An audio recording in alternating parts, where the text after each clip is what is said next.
여러분은 남들에게 꼭 알려주고 싶은 좋은 것이 있습니까? 모두 다 그런 건 아니지만 사람들은 대부분 내가 경험한 좋은 것을 남들에게 알려주고 싶어 합니다. 예를 들어서 맛집이 그렇죠. 먹어봤더니 너무 맛있는 거예요. 이 좋은 집을 나 혼자 알기에는 아까운 거죠. 그렇다면 우리는 내가 발견한 대박 맛집을 남들에게 알려주려 할 것입니다. 병원도 그렇죠. 가봤더니 이 병원이 진료도 참 잘하고 친절해요. 그렇다면 우리는 같은 문제로 고민하고 있는 사람들에게 이 병원을 소개시켜 주려 할 거예요. 여기 한번 가봐. 진짜 잘해. 몸에 좋은 음식도 그렇습니다. 제가 존경하는 한 목사님은 선천적으로 위가 굉장히 안 좋으셨다고 해요. 위 때문에 병원 신세도 많이 졌고요. 당연히 위에 좋다는 음식이란 음식은 다 먹어보셨는데요. 대부분이 효능이 없었다고 합니다. 약도 마찬가지고요. 그런데 딱 하나 위에 기가 막히게 잘 듣는 음식을 하나 발견했는데 그 음식이 혹시 뭔지 아십니까? 바로 양배추입니다. 네, 여러분 혹시 많이 먹어보셨나 봐요. 맨날 위염 때문에 이 속을 쥐어뜯는 고통에 시달리다가 이 양배추를 꾸준히 먹고 난 다음부터는 굉장히 많이 개선이 되었다고 하더라고요. 그래서 자기가 그 이후부터는 이 양배추 전도사가 되었다고 합니다. 누가 이제 위가 좀 아프다, 위가 안 좋다고 하면은 다른 거 말고 무조건 양배추를 먹으라고, 위가 아픈 데에는 이 양배추만한 게 없다고 열렬히 설교하는 사람이 되었다고 하세요. 그러면서 목사님이 하시는 말씀이 나에게 복음이란 양배추 같은 소식이다라고 말씀하시더라고요. 내가 이것 때문에 나았으니까, 이것 때문에 구원받았으니까 같은 문제로 고민하는 사람이 있다면 꼭 알려주고 싶은 것, 이거 한번 꼭 해보라고 권해주고 싶은 것이 바로 자신에게는 복음이고 양배추라는 거예요. 저도 사실 이제 목이 계속 안 낫다 보니까 목에 좋다는 방법이란 방법은 모조리 다 시도해 보는 지경에 이르렀습니다. 이 도라지즙에 이 프로폴리스에 생강청에 매일 물도 엄청 많이 먹고요. 심지어 어제는 그 빨간 약 있지 않습니까? 그 상처에 바르는 빨간 약을 가글을 해서 하면은 이 목이 소독이 된다고 해서 심지어 그것마저 하는 지경에 이르렀습니다. 이 소개받는 병원도 3군데나 가봤고요. 이제 처방받은 한약도 먹고 있고 매주 침도 맞고 있습니다. 다행히 지금 여러분들이 느끼시겠지만 이번 주에 굉장히 많은 차도가 있었어요. 회복이 안 되고 있다가 처음으로 이렇게 회복이 되기 시작해서 참 감사하고 있고, 여러분들에게 기도해 주셔서 정말 감사하다는 말씀을 꼭 드리고 싶습니다. 그러니까 아무튼 우리가요, 좋은 걸 진짜 알게 된다면, 또 내가 그 좋은 것을 경험해 봤다면 누가 시키지 않아도 자발적으로 그것에 열렬한 전도사가 될 거라는 거죠. 지난주에 우리는 로마서 1장 1절에서 7절까지의 말씀을 통해 복음이란 기본적으로 나에 대한 이야기이기 전에 그의 아들에 관한 이야기다라는 말씀을 함께 살펴보았습니다. 우리가 보통 나에 대해 관심이 많죠. 그래서 그 나 말고, 다른 이야기 말고 나에 대한 이야기부터 해줘라, 나에 대한 이야기부터 듣고 싶다라고 말할 때가 많습니다. 하지만 우리가 복음을 들을 때 나에 대한 이야기 이전에 먼저 그의 아들에 관한 이야기를 들어야 하는 이유는요, 그분으로 말미암아 우리가 구원의 모든 유익을 누리게 되기 때문이죠. 성경은 우리가 누리는 복이 무엇이든지 간에 그 복은 모두 우리 주 예수 그리스도로 말미암아, 예수 그리스도를 통해서 우리에게 주어진다고 선언하는 거예요. 그러므로 신앙생활이란 끊임없이 이 예수님의 이야기를 나의 이야기로 삼으며 살아가는 삶이라고 할 수 있는 겁니다. 예수님의 신분을 내 신분으로 삼고, 예수님의 성품을 내 성품으로 삼으며, 예수님의 능력을 내 능력으로 삼고, 예수님의 사명까지도 내 사명으로 삼고 살아가는 삶, 그것이 성경이 말하는 신앙생활의 본질인 거죠. 복음에는 예수님께 속한 것이 무엇이든지 그것을 바로 우리의 것 되게 하는 놀라운 능력이 있는 거예요. 자, 이제 오늘 본문에서 바울은요, 내가 이 복음을 너희에게, 이 너희는 로마 교회죠, 로마 교회에게 꼭 전해주고 싶다라는 말을 하는 겁니다. 그것도 그냥 전해주고 싶은 정도가 아니라 본문의 표현들을 보자면 간절히 전해주고 싶다, 어떻게 하든지 전해주고 싶다. 할 수 있는 대로 전해주고 싶다. 꼭 좀 전해주고 싶다라는 이 갈망을 계속 본문이 보여주는 거죠. 도대체 복음이 뭐길래, 바울은 복음을 통해 무엇을 경험했길래 이토록 복음에 열렬한 전도사가 된 걸까요? 그 이유를 함께 본문을 통해 살펴보도록 하겠습니다. 자, 8절에서 바울은 먼저 내가 로마 교회의 믿음으로 말미암아 감사한다고 말합니다. 8절입니다. 먼저 내가 예수 그리스도로 말미암아 너희 모든 사람에 관하여 내 하나님께 감사함은 너희 믿음이 온 세상에 전파됨이로다. 로마 교회는 바울이 세운 교회가 아닙니다. 바울이 방문한 적도 없는 교회죠. 그러나 바울은 이 로마 교회의 믿음에 관한 소식을 들었습니다. 그들이 예수님을 진실한 신앙으로 따르고 있다는 소식을 들은 거죠. 이 사실을 듣고 바울은 하나님께 감사를 드립니다. 뿐만 아니라 로마 교회가 더더욱 믿음 위에 서도록 끊임없이 기도하죠. 9절을 보면 기도한다는 말이 나와요. 내가 그의 아들의 복음 안에서 내 심령으로 섬기는 하나님이 나의 증인이 되시거니와 항상 내 기도에 쉬지 않고 너희를 말하며. 자, 그러면서 바울은 10절에서 내가 이제 하나님의 뜻 안에서 너희에게로 나아갈 좋은 길 얻기를 기도한다 말합니다. 자, 이것이 로마서의 1차적인 저술 목적이죠. 로마서는 바울이 로마를 방문하기 전에 너희를 방문하고 싶다라는 이 방문 의도를 알리기 위해 기록한 편지인 거예요. 그럼 바울은 왜 로마 교회를 그렇게 방문하고 싶어 하였는가? 11절이 그 이유를 말해 주는 거죠. 자, 이 11절에서 오늘 설교의 제목이 나왔는데요. 이 11절을 함께 읽어보겠습니다. 시작. 내가 너희 보기를 간절히 원하는 것은 어떤 신령한 은사를 너희에게 나누어 주어 너희를 견고하게 하려 함이니. 아멘. 자, 바울이 로마의 성도들 보기를 간절히 원하는 이유는 바로 어떤 신령한 은사를 너희에게 나누어 주어서 너희를 견고하게 하려 함이라는 거죠. 그러니까 내게 어떤 신령한 은사가 있는데 이것을 내가 너희에게 나누어 준다면 너희가 견고하게 될 거라는 거예요.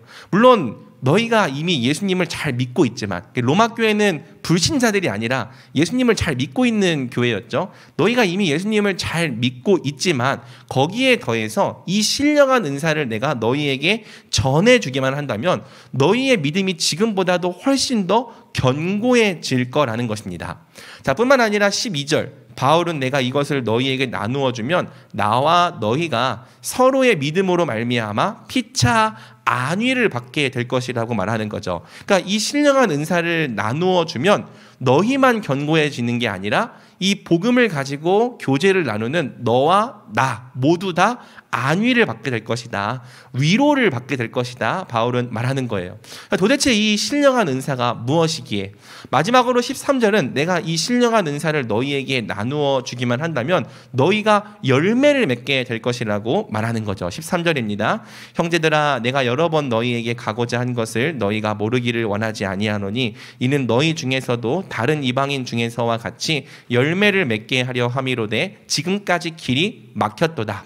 그러니까 아마 바울은요, 이 신령한 은사를 다른 곳에서도 여러 번 나누었던 것 같습니다. 그리고 그 은사를 나눌 때마다 무슨 일이 있었냐면 사람들에게 열매가 맺히는 거예요. 그러니까 그것을 보면서 바울이 확신을 가지는 거죠. 내가 이 신령한 은사를 다른 곳에서와 같이 너희에게도 나누어 준다면 너희도 반드시 열매를 맺게 될 텐데 아쉬운 점이 무엇입니까? 지금까지 너희에게 갈 길이 막혀 있었다라는 거죠. 아직 바울에게 로마에 방문할 기회가 없었던 거예요. 그래서 바울은요, 이 신령한 은사를 전해주려고 붓을 든 거죠.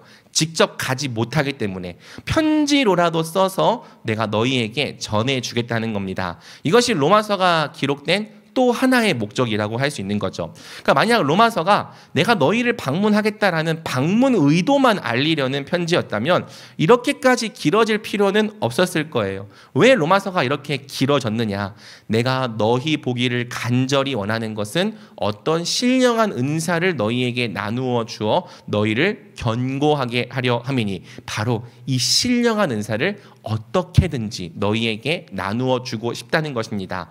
어차피 편지 보내는 거 방문 의도만 알리기에는 아까운 거죠. 편지를 보내는 김에 너희에게 꼭 전해주고 싶었던 이 신령한 은사도 함께 전해주고 싶다는 거예요. 그래서 로마서는 이 바울이 전해주고 싶었던 신령한 은사의 내용을 기록하고 있는 책이라고 할 수 있는 겁니다. 그럼 결론적으로 바울이 전해주려고 하는 그 신령한 은사가 대체 뭐냐? 15절이 그 신령한 은사의 정체를 말해주는 거죠. 우리 15절을 함께 읽어보겠습니다. 시작.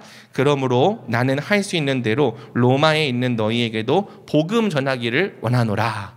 여러분 예상했겠지만 또 이미 제목에도 나와 있지만 바울이 로마 교회에 꼭 전해주고 싶었던 신령한 은사가 무엇입니까? 바로 복음인 것입니다. 복음이 왜 신령한 은사예요? 라고 의아해하는 친구들도 있을 거예요. 복음이 은사라는 표현의 어색함을 느끼는 이유는 여러분의 이 인식 속에 은사는 재능이라는 생각이 있기 때문입니다. 그런데 이 은사는 사실 재능이라는 뜻과 전혀 관련이 없는 단어예요. 은사는요, 여러분들이 영어 성경을 보면 알겠지만 보통 기프트라고 번역이 되어 있습니다. 은사는 선물이란 뜻이에요. 다만 이 선물이라는 단어가 문맥에 따라서 하나님께서 우리에게 주신 신령한 능력이나 재능을 의미하기도 하는 거고요. 다른 뜻으로도 많이 쓰이는 거죠. 그리고 여기서 신령하다라고 하는 것은 푸뉴마티코스, 영적인 이란 뜻입니다. 그러니까 눈에 보이지 않는 것, 영적인 것에 속하다라는 뜻인 거죠. 그러니까 신령한 은사라는 건요, 뭔가 이 신비로운 능력이 아니라 하나님께서 우리에게 주신 영적인 선물, 보이지 않는 선물을 말하는 거예요. 하나님께서 우리에게 이 영적인 선물을 주셨고 또한 서로가 서로에게 이 보이지 않는 영적인 선물을 계속해서 나누게 하신 거죠. 여러분, 복음은요, 물질이 아니라 영적인 선물입니다. 영적이기 때문에 눈에 보이지 않아요. 받는다고 해도 어디 가서 떡볶이 하나 못 사 먹습니다. 복음은 이 물질만을 최고의 가치로 여기는 이 오늘날 이 시대에 사실 받아도 별로 기쁘지 않은 선물일 수도 있을 거예요. 솔직히 그 복음이 뭐가 필요하냐? 그냥 오늘 저녁 식사할 단돈 10,000원이 낫지. 이 복음이 필요가 없다고 생각하는 사람들도 있는 겁니다. 돈 몇 푼 받는 게 낫지. 복음은 뭐 실체도 없는 것 같고 그거 받는다고 해서 떡이 나와 밥이 나와 라는 생각이 들 수 있는 거죠. 옛날에 우리 어른들은 많이 그랬어요. 예수님 믿으라고 하면은 그거 믿는다고 떡이 나오냐 밥이 나오냐. 사실 어떻게 보면은 당장 이것에서 뭐가 나오지 않는 것처럼 보일 수 있는 거죠. 하지만 세상에 오직 물질만 있는 것이 아님을, 또 사람이 떡으로만 사는 것이 아님을 우리가 인정한다면 복음은 최고의 선물이 맞습니다. 눈에 보이지 않는다고 해서, 즉 영적이라고 해서 가치가 없는 것은 아니죠. 오히려 영적인 선물이기 때문에 물질이 하지 못하는 일들을 복음은 할 수 있는 거예요. 영적인 선물이기 때문에 영적인 선물만 할 수 있는 일들을 복음은 우리 인생 가운데서 이루어낼 수 있는 거죠. 그러니까 바울은요, 경험한 거예요. 복음이 나를 어떻게 구원했는지, 또 복음을 받은 내 인생이 얼마나 견고해졌는지, 또 얼마나 많은 열매를 맺었는지, 바울 자신이 복음 안에 있는 하나님의 능력을 먼저 경험하고 체험한 거죠. 또 바울은 경험한 겁니다. 복음을 나눌 때에 사람들에게 어떤 일이 일어나는지, 가서 복음을 전해 주었더니 한 사람의 인생이 구원을 받고 변화되더라는 거죠. 물론 수많은 사람들이 거절하기도 하지만 또 어떤 사람들은요, 이 복음을 받아들이는 것을 통해서 허물과 죄로 죽었던 인생에서 이제는 구원을 받은 인생, 하나님을 예배하고 하나님의 뜻을 따라 의롭게 살아가는 인생으로 변화되는 일들이 벌어지더라는 것입니다. 뿐만 아니라 바울은 이미 예수님을 잘 믿고 있는 신자들과 복음을 나눌 때에도 어떤 일이 벌어지는지를 경험을 하는 거죠. 복음을 나눠주니까요, 연약한 신자들, 흔들리고 요동하던 이 연약한 신자들의 믿음이 견고해지는 일이 벌어지는 거예요. 복음을 나누니까요, 이 한 명의 이 어렸던 영혼이 점점 성숙해지더니 어느샌가 장성한 분량까지 되어서 열매를 맺는 일들을 보게 되더라는 거죠. 그리고 복음을 나누면 복음을 받는 사람만 유익을 누리는 것이 아니라 복음을 전하는 나에게도 위로가 있더라는 거예요. 복음을 통해 서로 같은 믿음을 고백하는 걸 보게 되면서 우리가 함께 하나의 진리를 믿고 있구나. 우리가 함께 한 형제구나. 이 복음이라고 하는 나눔과 교제를 통해서 서로가 서로의 믿음을 확인하고 안위를 받게 되더라는 거죠. 그래서 바울은요, 이 존귀한 복음을, 이 신령한 선물을 내가 너희에게도 꼭 전해주고 싶다 말하는 거죠. 여러분 이해가 되십니까? 바울에게 복음은 나를 살린 복음일 뿐 아니라 내가 전해주었던 수많은 사람들을 살린 복음입니다. 나를 성장케 한 복음일 뿐 아니라 내가 전해주었던 수많은 사람들을 견고하게 하고 열매 맺게 했던 복음입니다. 나와 복음을 나눴던 수많은 신자들에게 위로를 주었고요. 이 복음 나누는 일에 가치와 보람을 느끼게 해 주었던 것입니다. 이 복음이 정말 능력이 있다는 것을 바울은 매일 경험했던 거죠. 그렇다면요, 그 복음을 전해주고 싶은 거예요. 여러분 같아도 이 복음을 누군가에게 꼭 전해주고 싶지 않겠습니까? 그래서 바울은요, 이 복음을 꼭 나누어 주고 싶은 마음을 14절과 같이 표현을 하는 거죠. 헬라인이나 야만인이나 지혜 있는 자나 어리석은 자에게 다 내가 빚진 자라. 여러분 실제로 바울이 빚을 진 건 아니겠죠. 돈을 꾼 적은 없을 거란 말이에요. 그런데도 바울이 모든 사람들에게 내가 빚지고 있다라고 말하는 것입니다. 바울에게 마치 이 복음에 대하여 빚진 자와 같은 심정이 있다는 거죠. 이 좋은 복음을 나만 알고 있으면 안 돼. 이토록 존귀하고 영광스러운 복음을 저 사람들에게도 꼭 전해줘야 돼. 이처럼 이 좋은 복음을 꼭 전해줘야 한다는 마음이 마치 채무를 다해야 하는 빚진 자의 심정과 유사하다라는 것입니다. 그만큼 바울은 복음을 나누고 싶었습니다. 헬라인이나 야만인이나 지혜 있는 자나 어리석은 자에게나 어떻게 해서든지 복음을 전해주고 싶었습니다. 왜? 그가 아는 한 복음은 하나님께서 우리에게 주신 가장 좋은 은사, 사람이 사람에게 나누어 줄 수 있는 최고의 영적 선물이었기 때문이죠. 그렇습니다. 사랑하는 여러분, 하나님께서 우리에게 서로 나누도록 주신 최고의 선물은 다른 무엇이 아닌 복음입니다. 물론 교회는요, 복음 외에도 많은 것들을 나누죠. 삶을 나누고 교제를 나눕니다. 사랑을 나누고 필요할 때에는 물질도 함께 나눠야 돼요. 이 모든 것들은 교회가 나눌 수 있고 또한 반드시 나눠야 할 것들이죠. 하지만 이 모든 것들 중에서도 교회가 나누지 않으면 안 되는, 어떠한 경우에도 꼭 나누어야만 하는 신령한 은사가 있다는 거예요. 그게 바로 복음이라는 거죠. 베드로의 고백을 빌리자면 우리가 혹 서로에게 은과 금을 주지는 못할지라도 우리 주 예수 그리스도의 이름을 주기에 항상 힘쓰는 자들이 되어야 한다는 것입니다. 여러분, 복음이 아니면 할 수 없는 일들, 오직 복음만이 할 수 있는 영적인 일들이 있습니다. 사람이 구원받는 거 오직 복음만 할 수 있는 일입니다. 그의 아들에 관한 이야기가 우리를 구원하는 거지, 세상의 여러 유용한 이야기, 지혜 있는 이야기, 인사이트가 있는 이야기, 일리 있는 이야기가 우리를 구원하는 것이 아니에요. 오직 예수 그리스도의 피 묻은 그 십자가에 관한 복음만이 우리를 구원하는 거죠. 믿음으로 견고해지는 것도 마찬가지입니다. 우리의 믿음은 대체 어떻게 단단해지고 어떻게 견고해질 수 있겠습니까? 믿음은요, 그저 좋은 이야기를 듣는다고 견고해지는 것이 아닙니다. 믿음은 들음에서 나며 들음은 예수 그리스도의 말씀으로 말미암았느니라. 믿음이라고 하는 것 자체가 믿는 대상에 관한 우리의 반응이기 때문에 이 믿음이 견고해지려면요, 우리는 끊임없이 예수님이 누구신지를 들어야 하고 그분이 나를 위해 무엇을 하셨는지, 그게 나에게 어떤 의미가 있는지를 들어야 하는 거죠. 예수님에 관한 이야기를 들을 때 믿음은 자라나는 겁니다. 우리의 믿음을 견고하게 할 수 있는 것도 오직 복음만 할 수 있는 일이죠. 열매를 맺는 것도 마찬가지예요. 여러분, 열매는 본질적으로 우리의 노력이 아니라 복음의 은혜를 끊임없이 힘입을 때 맺히는 겁니다. 아무리 노력한다고 해도 우리는 열매 맺을 수 없어요. 하지만 복음의 은혜를 알고 그 은혜를 힘입으려 할 때 나도 모르는 사이에 우리에게 열매가 맺히기 시작하는 거죠.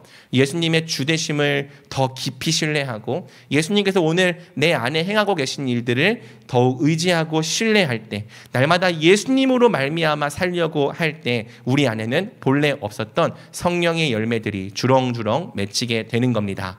복음을 나눌 때 우리는 서로의 믿음으로 말미암아 세상이 줄 수 없는 하늘의 위로도 받는 거죠. 이 광야 같은 세상에서 나와 같은 진리를 믿고 나와 같은 예수님을 믿는 사람이 있구나. 나와 같은 고백을 하는 사람이 바로 여기에 있구나. 복음을 나누면서 우리가 한 신앙을 갖고 있는 한 형제임을, 한 가족임을 알게 되고 그것을 통해 우리가 끊임없이 위로를 받는 겁니다.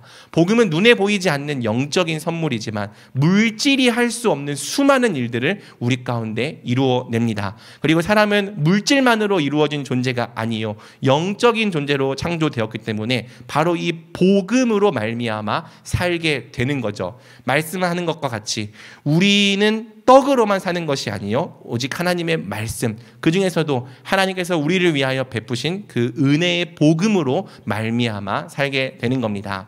그러므로 사랑하는 여러분, 우리도 바울과 같이 끊임없이 복음을 서로가 서로에게 나누는 자들이 되면 좋겠습니다. 서로에게 신령한 은사를 나누기에 힘쓰는 자들이 됩시다. 예수님이 누구신지가 늘 우리의 교제 가운데 있게 하고요, 예수님이 우리를 위해 무엇을 하셨는지가 늘 우리의 사역 가운데 있게 합시다. 서로가 서로에게 계속 복음을 말하는 것으로 각 사람을 견고하게 하고 위로받게 하며 열매를 맺게 합시다. 가장 나누고 싶은 선물, 가장 전해주고 싶은 신령한 은사가 바로 우리 주 예수 그리스도의 복음이 되게 합시다. 그렇게 할 때 우리 청년부는 오늘 이 로마서의 말씀처럼 점점 더 견고해질 거예요. 영적으로 든든히 설 것입니다. 그것이 복음의 약속이고 복음의 능력이기 때문이죠. 교회는 신령한 은사를 나누는 공동체, 복음을 통해 성장하고 열매 맺는 공동체인 것입니다. 자, 이제 바울은 16절에서 다음과 같이 말합니다. 우리 16절을 함께 읽어보겠습니다. 시작. 내가 복음을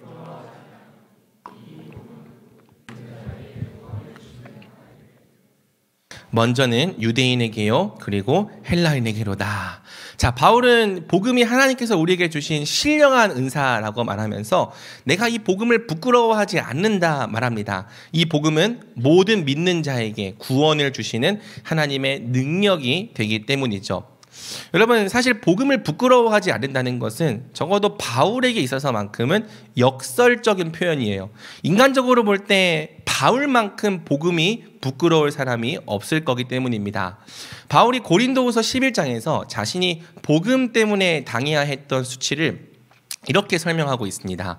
내가 수고를 넘치도록 하고 옥에 갇히기도 더 많이 하고 매도 수없이 맞고 여러 번 죽을 뻔하였으니 유대인들에게 40에서 하나 감한 매를 5번 맞았으며 3번 태장으로 맞고 1번 돌로 맞고 3번 파선하고 일주야를 깊은 바다에서 지냈으며 여러 번 여행하면서 강의 위험과 강도의 위험과 동족의 위험과 이방인의 위험과 시내의 위험과 광야의 위험과 바다의 위험과 거짓 형제 중의 위험을 당하고 또 수고하며 애쓰고 여러 번 자지 못하고 줄이며 목마르고 여러 번 굶고 춥고 헐벗었노라. 자, 여러분, 이게 지금 바울이 복음 때문에 당한 일들입니다. 그냥 뭐 지금 글씨도 폰트도 안 보일 정도로 엄청 많죠. 복음 때문에 바울은 옥에 갇혔고 복음 때문에 매를 맞았어요. 복음 때문에 수도 없이 그 중요한 목숨을 잃을 뻔했습니다. 이 정도라면 바울은 사실 누구보다도 복음을 부끄러워해야 하지 않겠냐는 거죠. 그런데도 바울은요, 내가 복음을 부끄러워하지 않는다 말하는 거죠. 왜? 그리고 도대체 어떻게? 복음 때문에 그렇게 많은 수모를 당했으면서도 내가 복음을 부끄러워하지 않는다, 당당하게 말할 수 있냐는 거예요.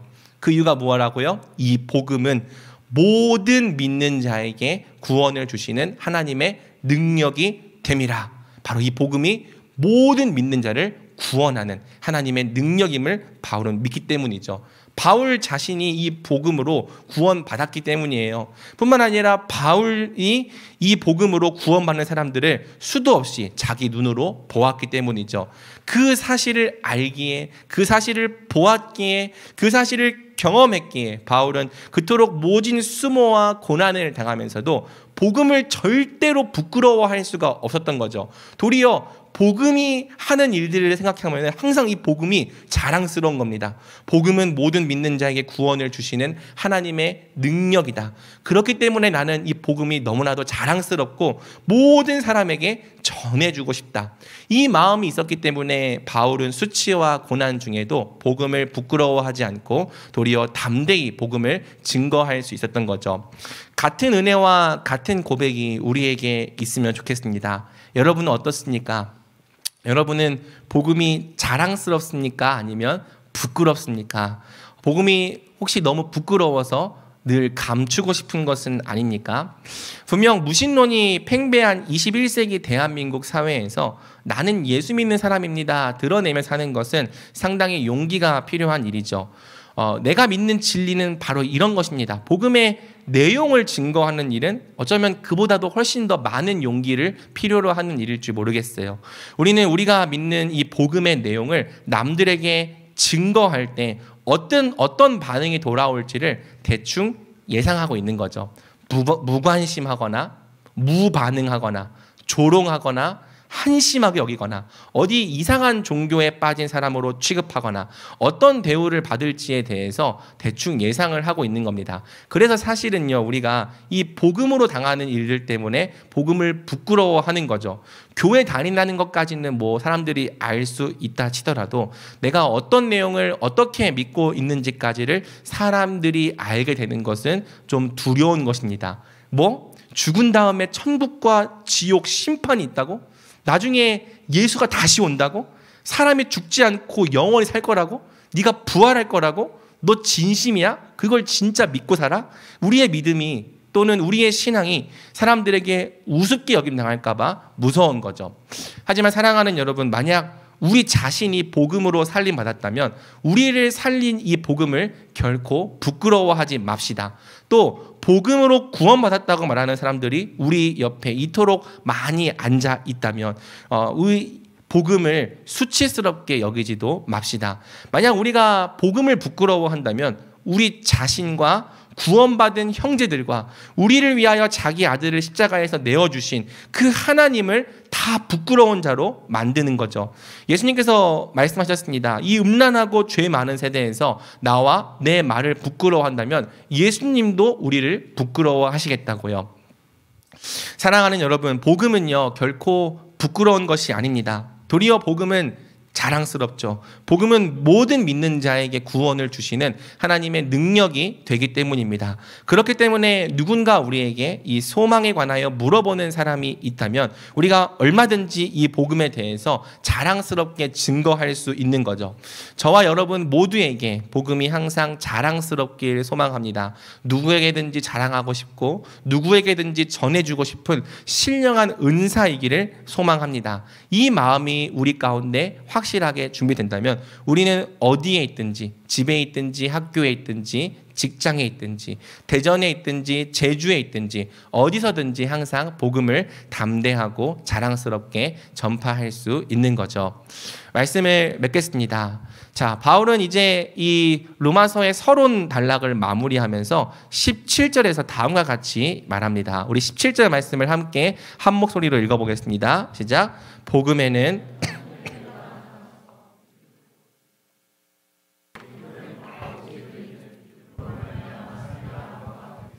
아멘. 복음이 우리를 구원하는 능력과 또 진리의 말씀이 되는 이유, 바로 복음에는 하나님의 의가 나타나기 때문이죠. 하나님의 의란 3장에서 배우겠지만 하나님께서 우리를 위하여 행하신 일, 또 하나님께서 우리를 위하여 친히 마련하신 의의 자격을 말합니다.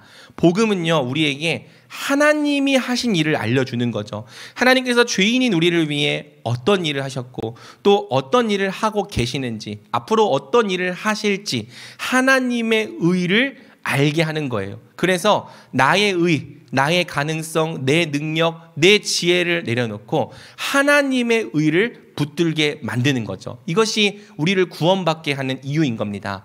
복음은 우리를 믿음으로 시작되게 해요. 하나님이 우리를 위해 행하신 일들을 믿음으로 받아들이는 순간 구원받은 인생이 우리 가운데 시작되는 거죠. 또 복음은 우리를 계속해서 믿음으로 살아가게 합니다. 우리는 오늘도 하나님이 우리를 위하여 행하고 계신 일들을 믿음으로 날마다 살아가는 거죠. 그리고 복음은 우리를 끝까지 믿음으로 맞춰지게 합니다. 죽는 그 순간까지도 우리에게 있어야 할 것은 곧 우리를 위해 다시 오시고 우리의 썩을 육체까지도 다시 살리실 우리 주 예수 그리스도에 대한 믿음이죠. 사랑하는 여러분, 오직 복음만이 우리를 믿음으로 시작해서 믿음으로 끝까지 마치게 합니다. 그것은 복음만이 할 수 있는 일이에요. 그러므로 성경은 오직 의인은 믿음으로 말미암아 살리라 말하는 거죠. 오직 믿음으로 시작되고 믿음으로 끝까지 맞춰지기 위해서, 그리고 오직 믿음으로 말미암아 살기 위해서 우리는 날마다 복음이 필요한 겁니다. 여러분은 하나님의 신령한 은사인 이 복음을 더욱더 사모하는 마음으로 알아가기에 힘쓰겠습니까? 또 나아가 그 신령한 은사인 복음을 항상 형제들과 힘써 나누고 부끄럽지 않은 마음으로, 도리어 자랑스러운 마음으로 힘써 전파하겠습니까? 바로 그러한 결단과 은혜가 오늘 저와 여러분에게 넘치기를 주님의 이름으로 축복합니다. 아멘.